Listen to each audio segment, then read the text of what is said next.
So I just had my first orientation day. It was at a Catholic school, science 7 to 9. And I was kind of thinking about our topic this week about decolonizing education. So I'm going to tell a little experience that happened. So first day in, me and my mentor teacher have to go sub for the social studies class. She's a science, like a biology major, phys ed minor, doesn't do social studies. Social studies is my minor. Science is my major. We go in and it's grade 7 social studies, and they're just doing fill in the blank stuff. So this is what the teacher had on her lesson sheet, was the students have booklets and they fill in the blank from the textbook. So they read the textbook, the booklet matches the textbook, and that's what they do. It's like self discovery learning almost. And then in the last 10 minutes, we go over the correct answers, right? And it's talking about, missionaries coming over. It's talking about New France, explorers, and whatnot. And, teaching's hard. I'm not even a teacher, and I know it's hard. Like in this school, my teacher has 6 days, and she has 2 preps, 40 minutes in 6 days. And she's teaching back to back to back to back. And I can only imagine that's what the social teacher is doing.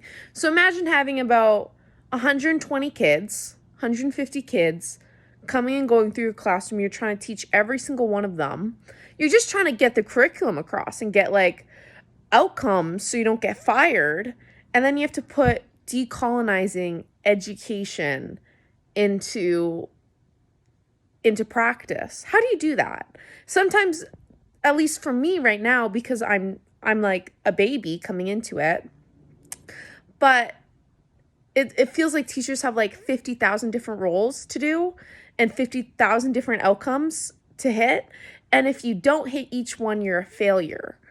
And in class, I was kind of saying how I'm more comfortable talking about Indigenous things, Indigenous culture, cultural aspects, because I've had some training in it where someone else doesn't. She didn't feel comfortable.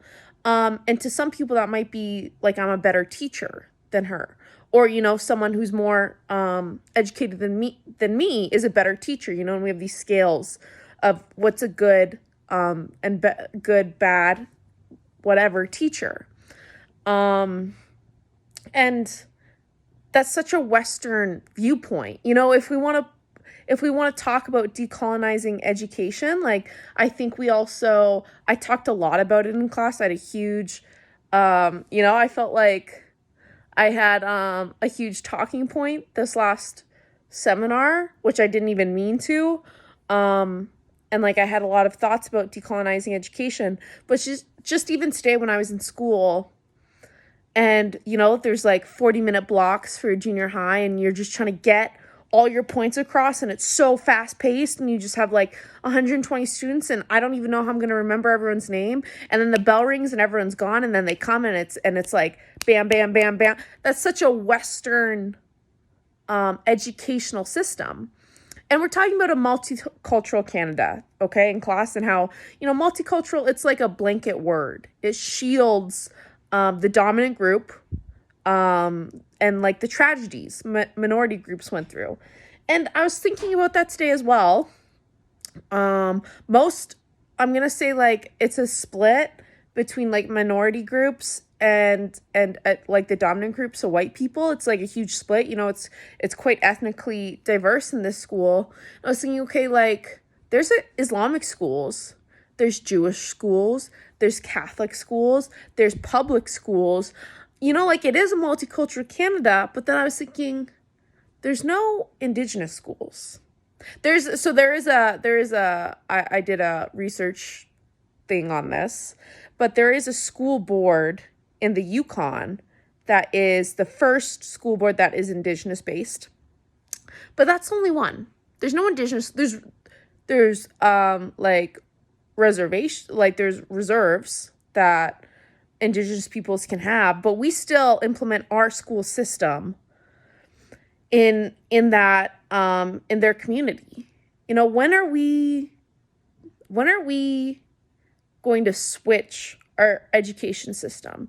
You know, it's like I talked a little bit about, you know, how I feel like teachers always have to reinvent the wheel and we have to do our own lesson plans. And, you know, there's the system that's messed up.